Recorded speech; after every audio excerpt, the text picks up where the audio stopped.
আসসালামু আলাইকুম ওয়া রাহমাতুল্লাহ। প্রিয় শিক্ষার্থীগণ, আজকে আমাদের ক্লাস নম্বর 103 এবং আজকের ক্লাসের বিষয় হারফুত তানবিহ বা সাবধানতার অব্যয়। বন্ধুরা, যে সকল অব্যয় দ্বারা শ্রোতাকে সাবধান করা হয় তাদেরকে হারফুত তানবিহ বলে। যেমন এদের মধ্যে রয়েছে আলা, অর্থাৎ সাবধান। যেমন উদাহরণস্বরূপ আমরা বলতে পারি আলা ইন্নাহুম হুমুল মুফসিদুন।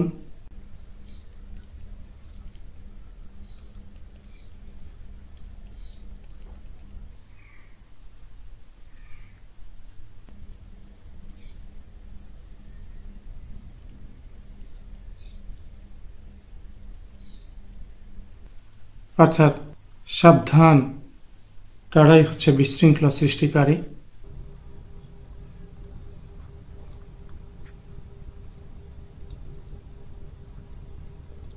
ধরো এখানে আলা এই হারফুত তানবিহ এটা সাবধান অর্থে ব্যবহৃত হয়েছে এবং হুম এই দামিরটি অতিরিক্ত এসছে। এটাকে বলা হয় দামির আল ফাসলি। এটা জোর দেওয়ার জন্য এখানে ব্যবহৃত হয়েছে। আমরা এটা পরবর্তীতে দেখব। আমরা আরেকটা উদাহরণ নেই, যেমন আমা,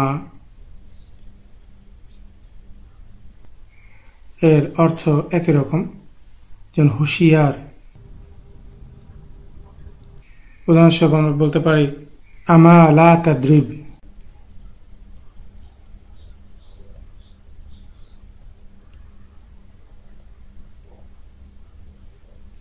অর্থাৎ হুঁশিয়ার, মেরো না।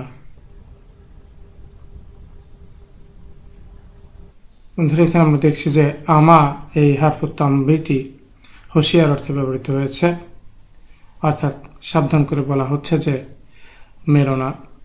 একইভাবে বন্ধুরা, এর আরেকটি উদাহরণ হলো হা, এবং এর অর্থ হচ্ছে খবরদার। বন্ধুরা, এগুলো মোটামুটি এক ধরনের অর্থ দেয়। যেমন আমরা উদাহরণস্বরূপ বলতে পারি হা বাকরুন নাইমুন,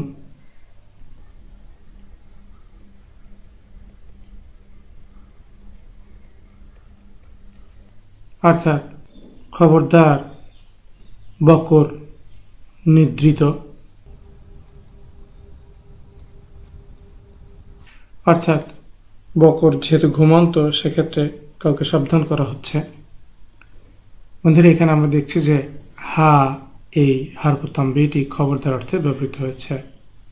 এভাবে বন্ধুরা, হারফুত তানবিহগুলো সাধারণত কাউকে সাবধান করতে ব্যবহৃত হয়ে থাকে। তাহলে আসুন বন্ধুরা, আমরা হারফুত তানবিহের কিছু কোরআনের উদাহরণ দেখি। যেমন প্রথম উদাহরণটি আমরা দেখছি আলা ইন্না লিল্লাহি মা ফিস সামাওয়াতি ওয়াল আরদি আলা ইন্না ওয়াদাল্লাহি হক। জেনে রেখো, নিশ্চয়ই আসমান এবং জমিনে যা কিছু রয়েছে তা সবই আল্লাহর জন্যে। জেনে রেখো, নিশ্চয়ই তার ওয়াদা সত্য। এখানে আমরা দেখছি যে আলা এই হারফুত তানবিহ ব্যবহৃত হয়েছে জেনে রেখো বা সাবধান করতে অর্থে।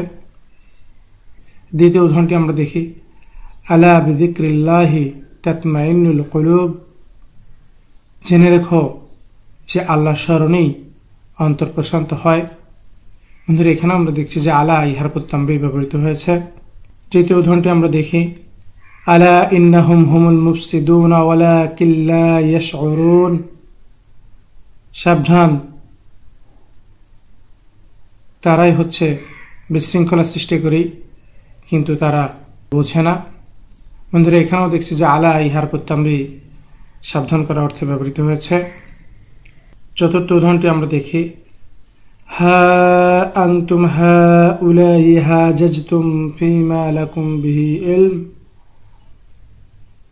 খবরদার, তোমরাই তর্ক করেছ যে ব্যাপারে তোমাদের কোনো জ্ঞান নেই। বন্ধুরা, এখানে আমরা দেখছি যে হা এই হারফুত তানবিহ সাবধান করার অর্থে ব্যবহৃত হয়েছে। তাহলে বন্ধুরা, আজকে এই পর্যন্তই। পরবর্তী ক্লাসের আমন্ত্রণ জানিয়ে শেষ করছি। আসসালামু আলাইকুম ওয়া রাহমাতুল্লাহি ওয়া বারাকাতুহু।